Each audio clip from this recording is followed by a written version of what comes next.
اپنی زندگی میں اللہ کی مدد کی طرف بڑھیں، مالک کی مدد کا حصول اختیار کرنے کی کوشش کریں، اللہ کے ساتھ اپنے آپ کو جوڑیں۔ اگر اللہ کی مدد نصیب ہو، یہ جو ہم جتنا ڈرتے رہتے ہیں، سہمے رہتے ہیں، پریشان رہتے ہیں کوئی کیا کر دے گا، ہمارے ہاں نا ہر شعبے میں معاذ اللہ ایک مافیا ہے، الا ماشاءاللہ۔ وہ مافیا کہتا ہے میرے ساتھ ملو گے تو میں چلنے دوں گا، ورنہ میں نہیں چلنے دوں گا، مارکیٹ میں آ ہی نہیں سکتا فلانا بندہ، چونکہ یہاں ہمارا قبضہ ہے۔ اور میرے بھائی پھر بہت سارے لوگ جن کی نیتیں اور ارادے بڑے اچھے ہوتے ہیں شروع میں، وہ بھی اس مافیا کا شکار ہو جاتے ہیں اور ان کے رنگ میں رنگ جاتے ہیں۔ یاد رکھنا، کسی شخص کی بلیک میلنگ کا کبھی شکار نہ ہونا، کبھی کسی کی میٹھی اور مسجع مکفہ باتوں کا شکار نہ ہونا۔ کوئی کیا کر سکتا ہے اگر اللہ مددگار ہو تو؟ جس کو رب کریم اٹھانا چاہے اسے کوئی گرا سکتا ہے؟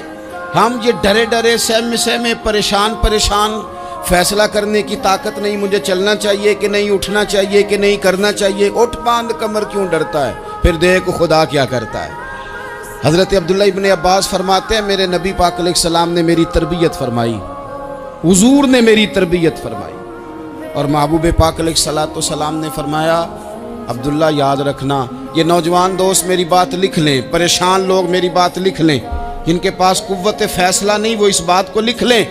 حضرت عبداللہ ابن عباس فرماتے ہیں میرے نبی پاک علیہ السلام نے مجھ سے فرمایا تھا عبداللہ سن، اگر ساری دنیا مل کے تیرا کوئی نفع کرنا چاہے کر نہیں سکتی جب تک میرے رب کی رضا نہ ہو، اور فرمایا ساری دنیا مل کے تیرا کچھ بگاڑنا چاہے تو عبداللہ بگاڑ نہیں سکتی جب تک رب کریم کی حکمت کا تقاضا نہ ہو۔ لوگوں سے ڈرنا، لوگوں کی طرف دیکھنا، ماحول دیکھ کے اپنے راہ کا تعین کرنا، ہر بندے کے خیالات کے مطابق ڈھلنے کی کوشش کرنا، فلانا نہ ناراض ہو جائے، فلانا نہ ناراض ہو جائے، وہ جس نے ہونا ہو جائے، بس رب رسول ناراض نہ ہو۔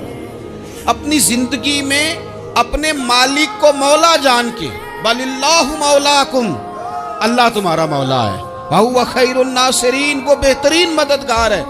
توجہ جب بھی کریں رب کی جانب کریں، اپنے دل کا قبلہ درست رکھیں، سوچوں کے زاویے سیدھے رکھیں۔ میرے بھائی مالک جب بندوبست کر دے نا، جب مالک بندوبست کر دے پھر ایسا بندوبست کرتا ہے کہ لوگوں کے پاس نا چارہ نہیں رہتا۔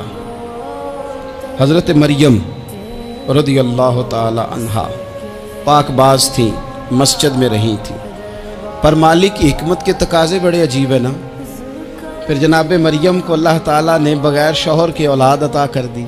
یہ بات ہی ایسی تھی، وہ کسی نے کہا تھا کہ مخلوق تو فنکار ہے اس درجہ کے پل بھر میں سنگے در کعبہ سے بھی اصنام تراشے، تم کون ہو کیا چیز ہے داغ کبابی، لوگوں نے تو مریم پہ بھی الزام تراشے۔ تو لوگوں نے کہا کدھر سے لے آئی بچہ، تیرا باپ تو ایسا نہیں تھا، کہاں سے لے آئی؟ اللہ کرے میں آپ کو سمجھا سکوں، ذرا اپنے آپ کو وہاں کھڑا کریں کہ ایک پاک باز عورت، پاک باپ کی بیٹی، طیب ماں کی بیٹی، اور اللہ کے گھر میں پرورش پانے والی خاتون، ایک وہ وقت اور ایک یہ وقت کہ اس عورت کو کٹہرے میں کھڑا کر کے پوچھا جا رہا ہے کہ معاذ اللہ تیری گود میں بچہ جائز نہیں ہے، کہاں سے لائی ہے؟ اب خود سے صفائیاں بندہ کتنی کو دے، کتنی کو وضاحتیں کرے۔ اور میں نے تو اپنی زندگی میں دیکھا ہے زیادہ وضاحت دینے والے کو بھی لوگ جھوٹا سمجھنے لگ جاتے ہیں، زیادہ وضاحت دینے پر بھی لوگ کمزوری کا اظہار سمجھتے ہیں کہ کمزور پڑ گیا۔ آپ صلح کی کوشش کرتے ہیں، سامنے والا بزدل سمجھ لیتا ہے، زیادہ وضاحتیں بھی کمزور کر دیتی ہیں۔ اب حضرت مریم کو کٹہرے میں کھڑا کر کے کہا بچہ کس کا ہے؟ تو پھر خدا بندوبست جب کرے، اللہ جب مددگار ہو، تو پھر حضرت مریم کی گواہی درختوں سے نہیں دلوائی، اس نے پتوں سے نہیں دلوائی، پھر فرشتے نہیں بھیجے۔ حضرت مریم کہنے لگی مجھ سے نہ پوچھو، وہ جو پنگوڑے میں ہے اسی سے پوچھ لو، ان سے پوچھو نا، وہ کون ہے پوچھ لو، ان سے کر لو سوال۔